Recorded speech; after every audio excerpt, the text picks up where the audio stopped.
everyone. This is ASMART-books, and today we're going to have a look at Gravity Falls, journal number 3. So, first of all, here's the book jacket, which has the plans for the portal. It says, "From the desk of Fiddleford H. McGucket." And then you can see his plans for the lake monster and his laptop, the memory gun, raccoons, and kitty. And then I love how they've made this very realistic to the book in the show.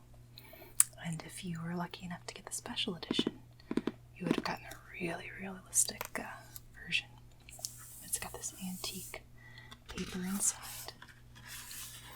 And they have a little note here that says the book was found by the State Parks Department of Oregon.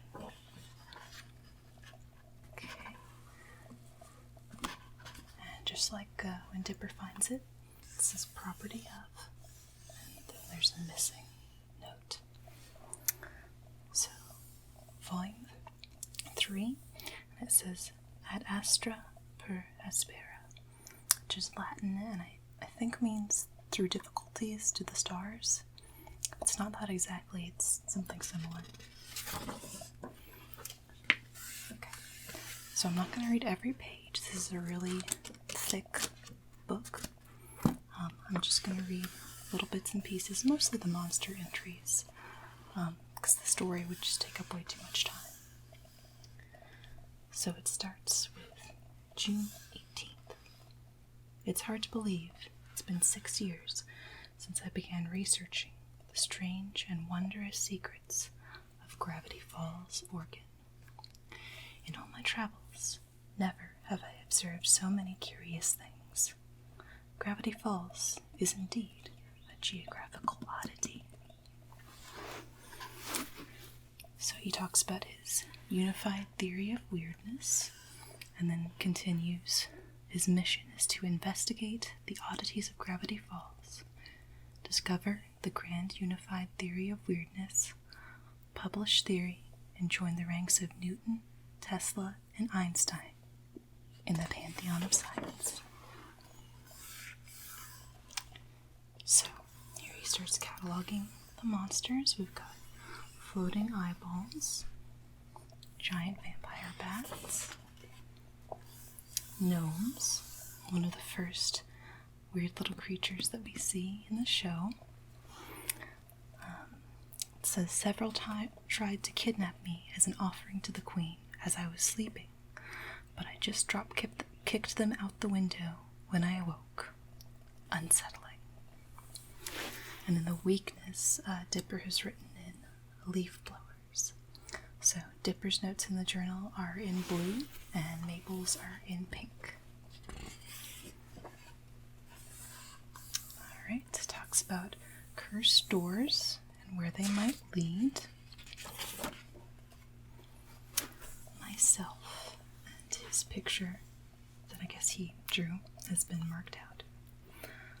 As I've been cataloging these oddities, it has occurred to me that I have yet to turn the microscope on the oddity with which I am most intimately familiar, myself.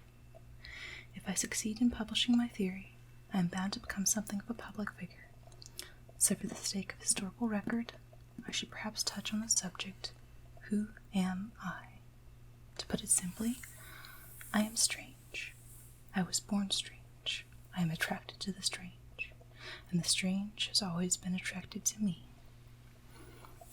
So this is too long for me to read the whole thing, but he talks about how he was a very bright student. He has 6 fingers. He's interested in oddities, and how he found Gravity Falls. And then he talks about his muse, who is of course my favorite character. One more thing about me. I have a secret. Although I have relied my entire life on my intuition and intelligence to provide me with answers, 2 years ago I experienced a miracle while napping in the forest, and that has forever changed the way I think about the world and my place in it. was contacted by a muse.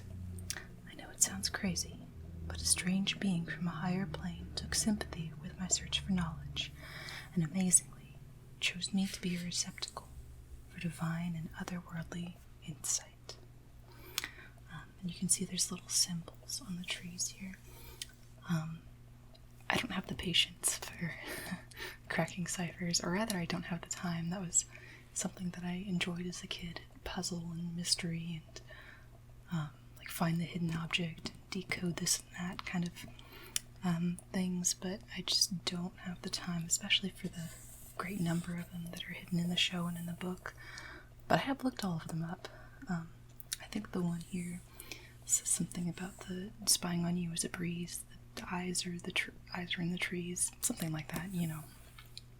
And it says, note to self, must keep this a complete secret.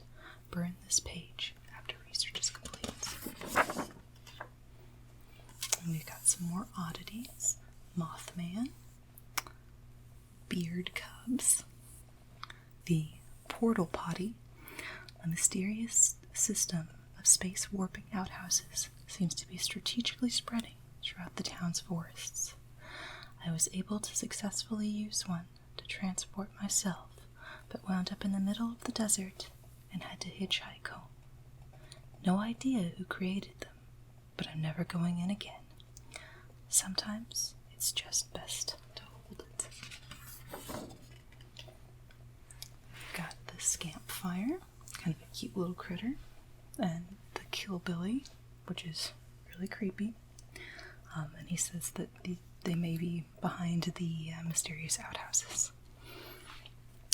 Soothskeetos.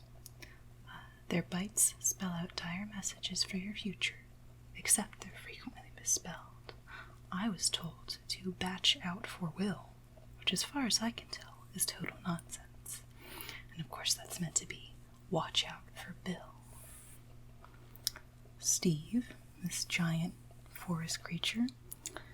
I call it Steve because it really acts like a Steve.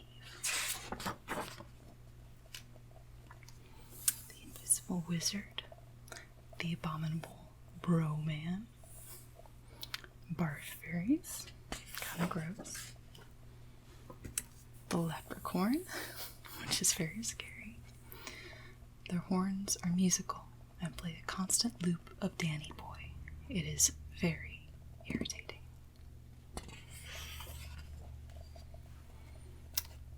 We've got some mysterious birds. The stomach-faced duck, question quail, the cowl, octopus, which just says too stupid to study, woodpecker pecker, so this little guy, the bottomless pit, which we had a whole episode about, a little vignette episode and how it might work. And now we've got some of the history of Gravity Falls, some artifacts that show Bill making deals with native peoples, and Mabel has written into the timeline that in 2012, giant baby takes over the universe. What? I've got a letter from Blendon. He got trapped in like the late 1800s, kind of the gold rush era, after he escaped from time jail and wrote a letter. 1883, there we go. He wrote a letter to Dipper and Mabel. Notes on the Northwests and how they might not have really been the founders of the town. And here's Mabel when she cracked the code from the map by making it into a hat. He says he couldn't crack the code, and she says, time to up your game, author. Love, Mabel. Okay, more story stuff. It'll take too long to read. The Undead. Extremely dangerous. Perhaps there's a non-physical way to defeat them, which we find out that there is. More notes about zombies and spells, and then here's the spell to conjure zombies. some magical items. The crystal Baldwin, found buried deep within the mines. This crystal head of a perpetually frowning bald man, labeled Baldwin, tells your future, but always in rambling complaints. Going to rebury him. The tie of possession. The giant's thumb, which looks really gross. The truth-telling teeth. The crystals that grow and shrink. Do not ingest. You don't want your stomach growing out of your ears, which is a terrifying thought. And now notes on ghosts. Were my eyes playing tricks on me? Must try not to think about this. And there's a really creepy little ghoul. He tried to summon some ghosts and it did not go well. He says I was wrong about everything. Rather than lay the spirit to rest, my seance summoned an untold number of unearthly brethren. So here's his notes on the categories of ghosts. We've got Category 1, kind of cute. You can only make objects float. Category 2, pranksters. Category 3, gluttons, which is obviously kind of a reference to Slimer. And he even writes, Gooer from the movie Phantom Bustifiers was clearly inspired by these horrors. Category 4, haunted paintings and image-based specters. Chant to dispel ghost, which includes Ain't Afraidus, No Ghostus. And how you can trap ghosts in silver. Some more ghosts, soul suckers, phantoms of pain, which is kind of a reference to Pinhead. The eternal key and petrifying rock. Dream hipsters, very funny. And then category 10s. Advice. Dipper's written, get the local rich girl to apologize to them. If you ain't afraid of no ghosts, you're an idiot. Fearing them is totally rational. Also, ain't afraid of no is a double negative. So either way, the ghost wins. His advice is run fast. What does it mean? My terrifying weekend at Dan's cabin has left me more hopeless about my investigations than ever before, and I am beginning to reach my wit's end. 6 years and 3 journals worth of research, and I am still no closer to finding answers than when I started. What is Gravity Falls' secret? How is everything connected? And why here? What is the unified theory of weirdness? I am exhausted and must sleep on it. Perhaps rest will do me some good. My muse has spoken. So, while he's asleep, Bill tells him that all of the weirdness of Gravity Falls is coming from another dimension, and there's a tear in the fabric of space-time located in Gravity Falls that these things are leaking through, and that he can build a portal to see this other dimension. Which is where we get the idea for the portal, the blueprints. He says, for the blueprints I may need to separate them throughout my journals to be safe. The enormity of this task begins to overwhelm me. And here he just says he decides to call his old friend, Fiddleford McGucket, to help him build the portal. So here's notes on his assistant. He has a banjo. So we learned that he kind of always had a hillbilly kind of upbringing. He says, not a fan of his tobacco chewing habit. He grew up on a hog farm, so I suppose old vices die hard. He even casually ham bones on his knees when he's counting in his head. I and put up with these quirks, but I told him if I ever see a pig in this house, I'm sending him back south. And here's notes on Fiddleford's wife and child. And he says he keeps this photo of them on his desk, and Ford says, I have a similar picture on my desk of Nikola Tesla. His laptop.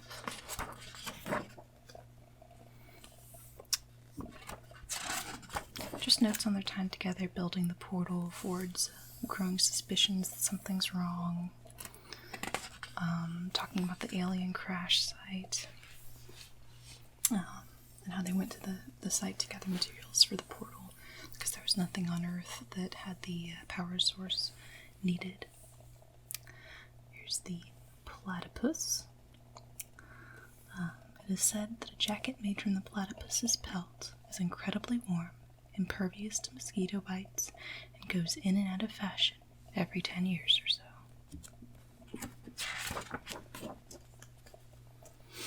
The island beast, really creepy.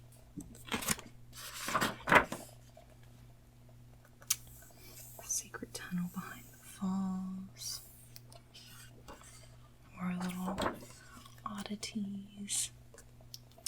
Favorite constellations. One of them is William, which of course looks like Bill.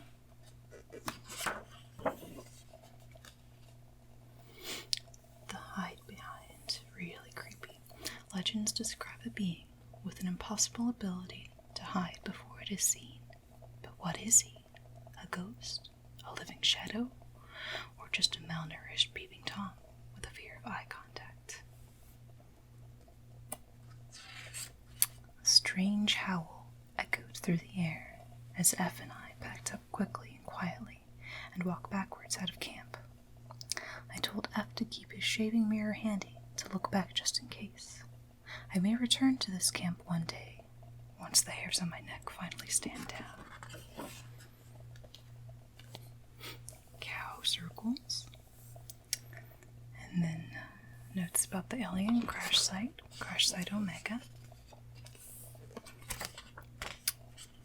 Hyperdrive. The Grim Loblin. Half gremlin, half goblin.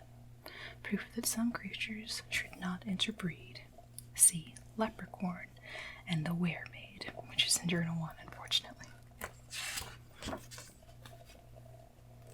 More notes about the Grim Loblin.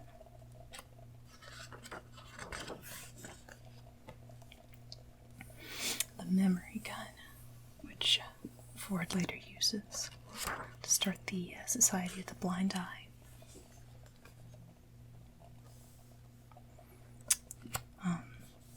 Carnival that they come across with fake oddities.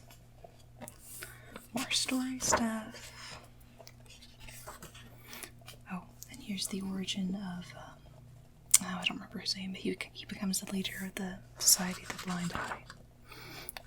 That guy's been through a lot.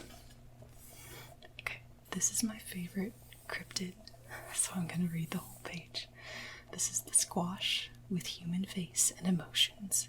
He's gorgeous. F bought this as a gift for me at the fair. I appreciate the sentiment, but it's hideous. He pulled it out of a barrel of reject gourds because it said it reminded me of him. I suppose I did inherit my dad's nose.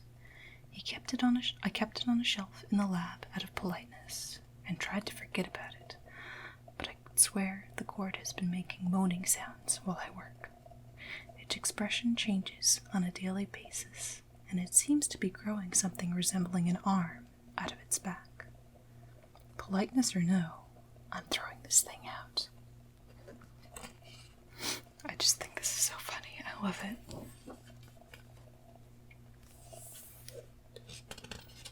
Alright, it's about hiding his work, building the underground bunker. Stuff about building the portal and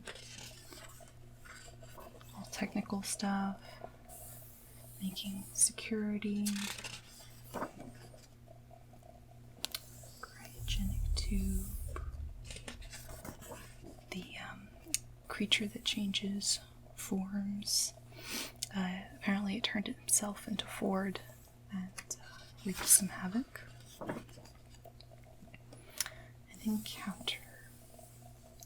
I apologized profusely to F for another traumatic experience. I told him that once we complete the portal, all of this will have been worth it. We're almost there. He says that they were up late at night trying to finish some calculations, and Ford couldn't stay awake, so Bill came to him and said, "Let me use your body, and I'll do the work for you." And so he agreed to this, and let Bill take over his body for the first time.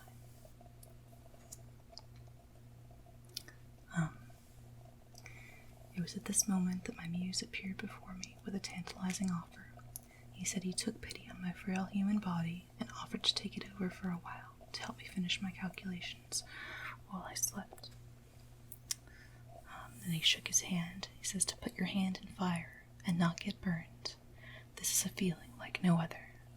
I awoke this morning to find that my muse was true to his word. There in my notebook were 6 hours of beautifully written calculations. And then he says, update. Several hours after the experience with my muse, I experienced a burning pain in my right eye. Probably just a headache. I have attached a monocle to this book to help me read with one eye until it goes away. I hope it doesn't bleed. Very odd. Okay, notes about how they're going to test the portal. They plan to send a dummy through. Getting ready. Ford, they're having like a little meeting to celebrate before testing the portal, and Fiddleford is not happy about it. He says the probability of failure is very high, and he begs Ford to abandon it and just publish a paper about all of the strange creatures that he's seen in Gravity Falls, that he doesn't need the portal, that just revealing these oddities in Gravity Falls to the world will be enough. And then here is the blueprint page for the portal, which there's one of these in each of the journals, and then you put them together and you can see the full plan. No, curse the world, curse the town, curse the fate that brought me here. My hands are trembling as I write this. I must pause to wipe the sweat from my brow. The portal test was a disaster. In F's fatigue, he accidentally left the rope around his wrist, and once the dummy was released, F's entire body was pulled into the portal along with it. I'm not sure what page it's on. It might be this page, I'm not sure. But apparently what Fiddleford sees when he gets sucked through to the other dimension is Bill removing his exoskeleton to feed. Oh, here's where things kind of take a turn. Something is not right. I am used to hearing the muse's voice in my head on occasion, but now suddenly I hear whispers, the murmuring voices of beasts, the echoing howls of lost souls. This is not right at all. It is almost as though my muse is contacting others, ghouls from another world. The more I listen, the more I am convinced it is not my imagination. My head throbs. My right eye burns. I heard my muse say something. The door is open. What have I done? My muse was a monster. I was a puppet. F was right. And finally we get the entry on Bill Cipher. So what he's scratched out is Bill has proven himself to be one of the friendliest and most trustworthy individuals that I've ever encountered in my life. What a guy. I honestly couldn't trust him more. Not ever, in any way. Bill is a true gentleman. So he's crossed that out and written, Bill can't be trusted. I must now reveal the name of my muse, Beware Bill, the most powerful and dangerous creature I've ever encountered. This nightmare in disguise will seduce you with never-ending flattery until he gets what he wants. And what he wants is the destruction of this reality. Do not summon at all costs. And then here is the chant to summon Bill. And then it starts talking about how to recognize when Bill has possessed someone, the yellow slanted eyes, the Society of the Blind Eye. What does it mean? Can't be unseen.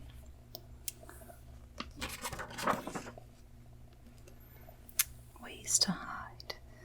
So, Stanford starts getting really paranoid. He starts seeing Bill everywhere. And then he talks about where he hides the journals. I fell asleep on my cot only to awake sitting at my desk, staring at the strange symbols inscribed below. He is taking advantage while I sleep. Please no. Unfortunately, my suspicions have been confirmed. I'm being watched. I must hide this book before he finds it. Remember, when gravity falls, there is no one you can trust. Trust no one. I fear my time is running out. I'm so tired.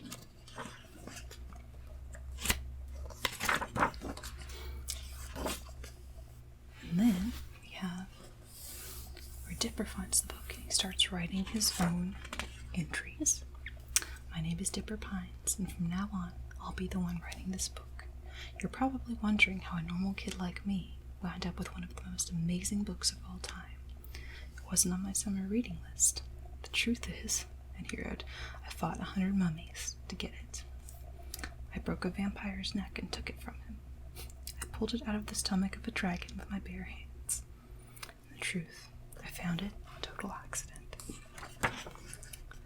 So, notes about Dipper, the Mystery Shack, their first encounter with the gnomes, the lake monster, Old Man McGucket, some of their earlier adventures, the fact that Dipper took note of Blendon when he was hiding in the crowds in various episodes, the wax head of Larry King trying to find it in the air vents. It's very scary. And Dipper just calls him the Suspenders Man. Gideon and Wendy. And here's Mabel starts writing. Dipper's gone to bed, but I need to write down what happened tonight. I forgot the combo to my diary block again, and I can't stop thinking about the land of Smile Dip. And here's another one of my favorite characters, Aoshima. Mabel's imaginary creation from Smile Dip Land. And then this is written by the clones. This is Tracy, aka Dipper number 3. I love the Dipper clones. Quentin Tremblay and the President's Key. Just some more notes about things happening between episodes. Waddles, and there's Waddle's little nose prints. Rumble McSkirmish. The Summerween Trickster. This was actually a really scary guy. The Grimloblin. The time that they swapped bodies. And here's Mermando.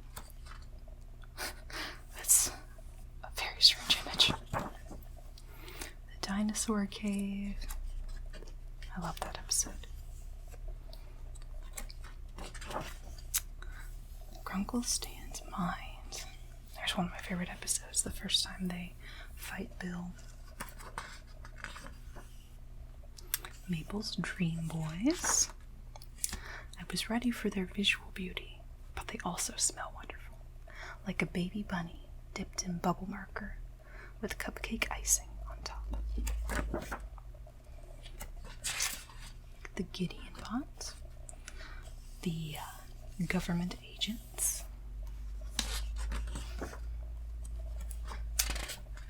the laptop, the Lilliputians, Bipper, Bill's mind, and Dipper's body. And then here, Mabel finds a note that Bipper wrote and left in the car. It says, "Note to self, possessing people is hilarious. To think of all the sensations I've been missing out on. Burning, stabbing, drowning. It's like a buffet tray of fun. Once I destroy that journal, I'll enjoy giving this body its grand finale by throwing it off the water tower. Best of all, people will think Pine Tree lost his mind, and his mental form will wander in the mindscape forever. Want to join him, shooting star?" Which is really dark that Bill was planning to murder Dipper. Giffany. This is written by Seuss. Updates. Apparently Giffany at the last minute transported herself into the Rumble McSkirmish game. Okay. Notes on love potions and the nightmare head. The ghost. This was actually the first episode I saw, the Northwest Manor haunting, and right when I turned it on, it was the scene where the animal heads on the wall started to bleed and chant, and I was like, what is this show? This is amazing.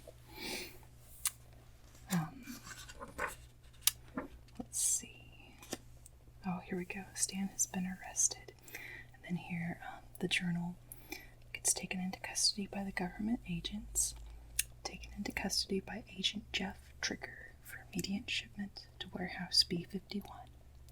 Book may have evidence into the true identity of Stanford Pines.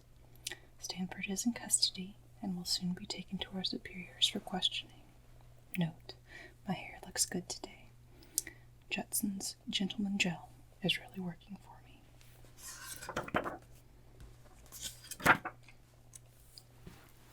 Against all odds, I'm back. I never thought in 1,000 years I would hold this book again.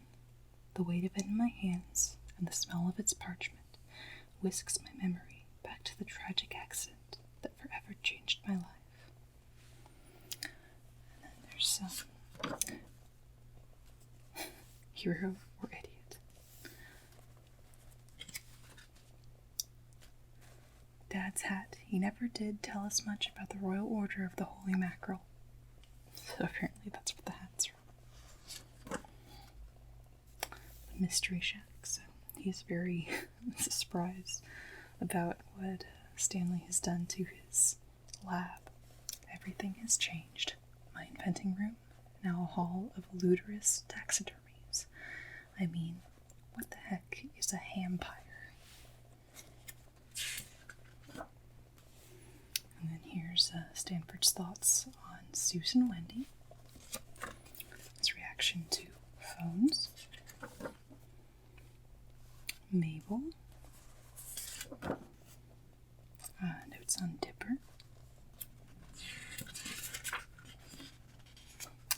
The Rift. The Infinity-Sided Die. And Probabilitor the Wizard. This was another one of my favorite episodes. Full name: Probabilitor Pythagoras Decimal Door the 3.141 fifth.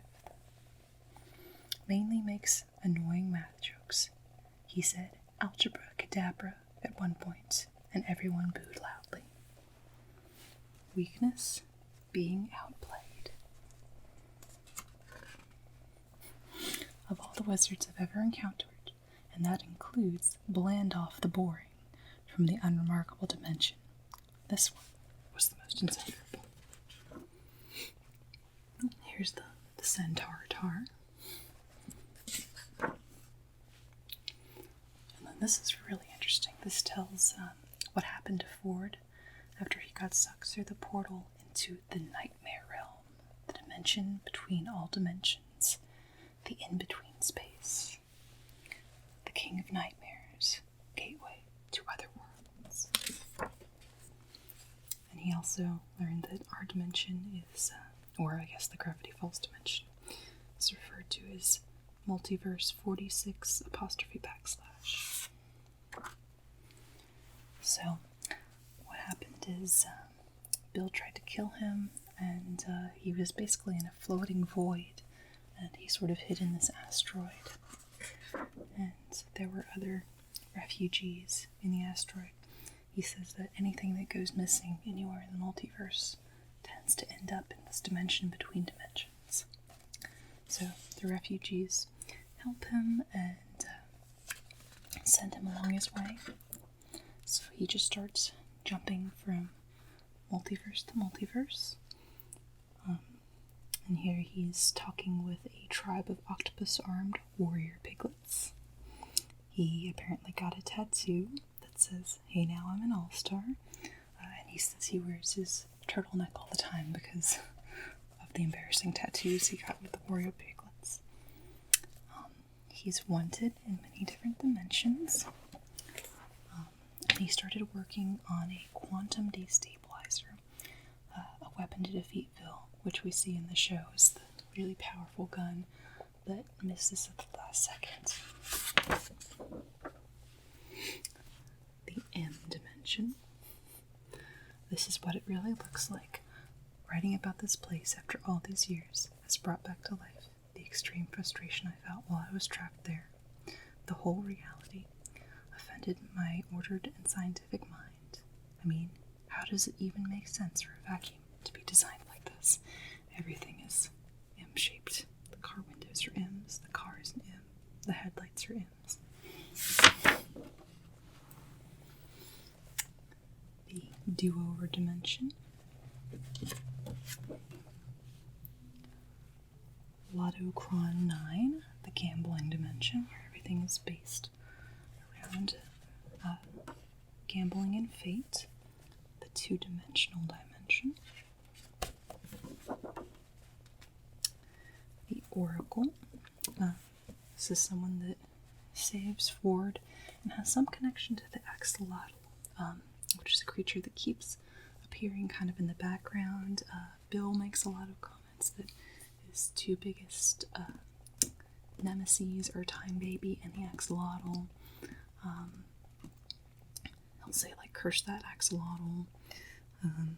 The refugees that help Stanford mention the axolotl. So it's just something that kind of appears in the background, and we don't know very much about it yet. And this is the person who put the plate in Ford's head to protect him from being possessed by Bill. Parallel Earths. And he found one version of Earth where everything went correctly. On this Earth, I was never pushed into the portal by Stan. On this Earth, my brother listened to me and took Journal 1 away from Gravity Falls. On this Earth, I reunited with Fiddleford, and together we created a dimensional vortex neutralizer that allowed us to use the portal without any risk of a connection to Bill's nightmare realm. And he says in this world, he was found by McGucket, who said that in his travels to other dimensions, he encountered a time where one of his underlings met his self from another world, and when they touched, it completely obliterated the parallel world. So he can't allow our Fiddleford to meet our Stanford to meet the Stanford from the good version of Parallel Earth. But he does help him with the quantum destabilizer. So he returns to the nightmare realm with the destabilizer in hand. And he's doing very well. He defeats a lot of Bill's minions, and then Bill hides in the Quadrangle of Confusion, basically an M.C. Escher-esque world. then he says he was just about to take the shot at Bill when the portal opened back on Earth. That was the moment that Stanley activated the portal. So he had to take his one chance to return, and he jumped through the portal. My frustration was indescribable. Once again, my brother's actions had sabotaged everything I had ever worked toward. My resolve to defeat Bill has never been stronger. Nightmares and daydreams. It's when Bill visits Ford's dream. Note about unicorns written by Mabel. And she gets the unicorn hair to protect the Mystery Shack. The true theory of weirdness. I told Dipper that I'd spent my young adulthood obsessed with this question. Bill Cipher told me that the weirdness in town leaked in from another dimension, but this was a lie. Bill was simply trying to trick me into opening a door so he could claim Gravity Falls for himself. The truth, I explained, was a bit stranger. The reason Gravity Falls is a weirdness magnet. Oddness is strangely, mysteriously drawn to this place, from misshapen jelly beans to gnomes and fairies to dinosaurs, interdimensional tears, clones, crazy ex-presidents, even men with 6 fingers and boys with strange birthmarks. I explained that I felt in my bones that my arrival at this town, and perhaps Dipper's too, was not an accident. We were part of some greater fate the town had in store for us. You and I are some of the strangest beings this town has ever seen, Dipper, I told him.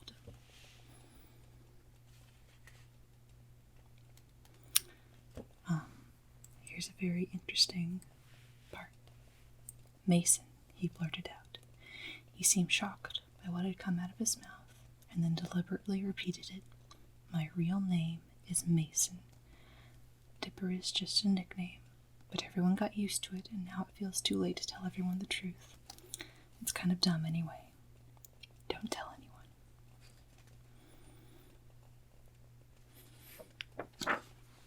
So, we know now what Dipper's real name is. Okay, notes about the rift destabilizing, the craft that they go to get material to repair the rift.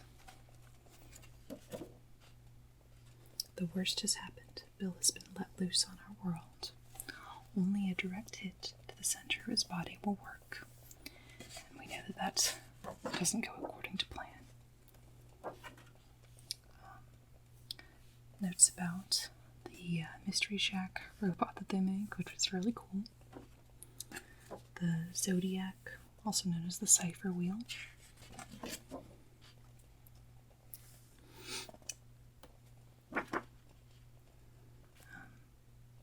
Some last notes from Ford about making up with his brother, making up with McGucket.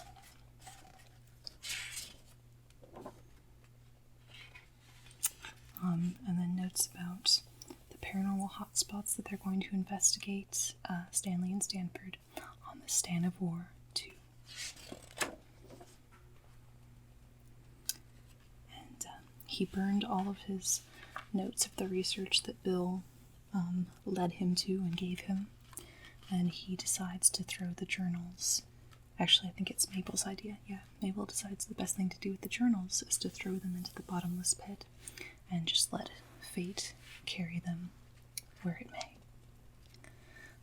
And then here's a last note to the reader. That brings us to you, dear reader. If you are holding this book in your hands, you hold something more than a record of the curious happenings of a town called Gravity Falls. You hold a record of man's folly and the kindness of a family that saved him from himself. It's never too late to learn that growing old doesn't have to mean growing up. Stay curious, stay weird, stay kind, and don't let anyone ever tell you that you aren't smart or brave or worthy enough. If you have come on these adventures with us, then you are an honorary member of the Pines family, and your adventure starts today. And if anyone ever gets in your way, well, we have an entire section on curses. Have at it. For the last time, unless we meet in some distant world, this is Stanford Pines, signing off.